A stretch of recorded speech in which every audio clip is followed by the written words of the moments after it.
हूँ। रवीना के 2 बच्चे थे। वो एक बड़ी कंपनी में काम करती थी। उसके ऑफिस जाने के बाद उसकी सास उसके बच्चों को संभाला करती, लेकिन रवीना को इसकी कोई कदर नहीं थी। एक दिन रवीना अपनी माँ से फ़ोन पर कहती है, मम्मी क्या बताऊँ, मेरी सास तो बिल्कुल अच्छी नहीं है। वो समझती नहीं है कि मुझे कितना काम करना पड़ता है। एक तो ऑफिस तक का लंबा सफ़र और फिर 9 घंटे लगातार काम। बैठे बैठे तो मेरी पीठ अकड़ जाती है। खुद तो सारा दिन घर में मजे करती है, जब मन करा सोए, जब मन किया खाए। तभी उसकी सास वहां आ जाती है। अच्छा माँ, मैं बाद में आपको फ़ोन करती हूँ। जी मम्मी जी, कोई काम है क्या आपको? क्या हुआ? रवीना बहू, सारा दिन तो तू ऑफिस के मजे लेती है, लेकिन यहाँ ये बच्चे मुझे आराम भी नहीं करने देते। मेरी तो तबीयत खराब हो रही है। तो आपको लगता है कि मैं दफ्तर में मौज करती हूँ? आपको क्या समझाऊं, छोड़िए। माँ, काम करना भी ज़रूरी है। मजबूरी नहीं होती तो मैं खुद ही अपने बच्चों को देख लेती। अब आज तो छुट्टी है ना, आज तो कम से कम घर का काम कर ले। बहू काम शुरू करती है। बच्चे के साथ काम करना उसके लिए असंभव हो जाता है। वो जाकर बच्चा सास को देती है और कहती है, मम्मी जी ज़रा बच्चा तो पकड़ लीजिए, मैं घर का काम कैसे करूं? जैसे मैं करती हूँ रोज बच्चे के साथ। तुझे बताऊं तो तू सोचती है कि कोई बड़ा काम तो है नहीं, बच्चा तो सोता रहता है।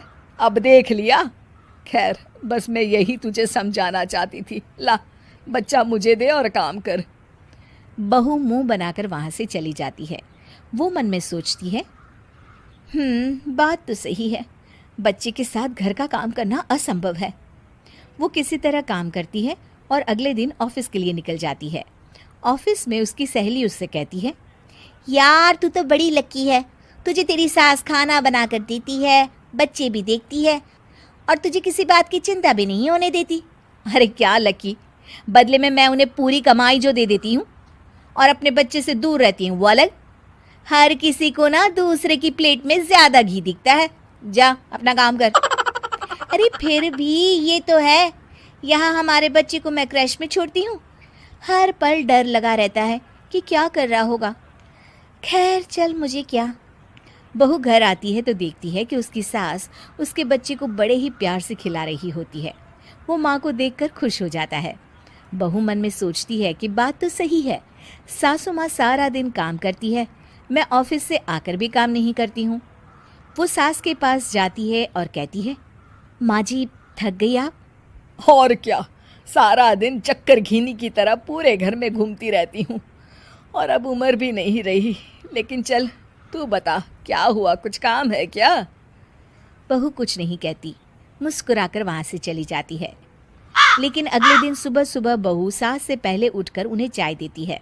अरे, आज सूरज कहाँ से उगा है? तू पहले उठ गई, चल अच्छा किया। मरने से पहले तेरे हाथ की चाय तो पी ली। चलो अब चलकर किचन में लगूं। माँ जी, आपको आज से काम करने की ज़रूरत नहीं है। काम करने की ज़रूरत नहीं है मतलब? क्या तू करेगी आज से सारा काम? इतने अच्छे तो हमारे नसीब नहीं है भाई। नहीं माँ जी, मैं नहीं करूँगी, ना ही आप करेंगी, बल्कि ये करेगी। तभी वहाँ एक काम वाली बाई आ जाती है। ये कौन है बहू? माँ जी, ये नौकरानी है और आज से सारा काम यही करेगी। मुझे माफ़ कर दीजिए माँ जी, मैं नहीं समझ पाई कि आप थक जाती हैं। आज से आप सिर्फ आराम करिए और मुन्ने के साथ खेलिए। और सास बहू बच्चे के साथ खेलने लग जाते हैं।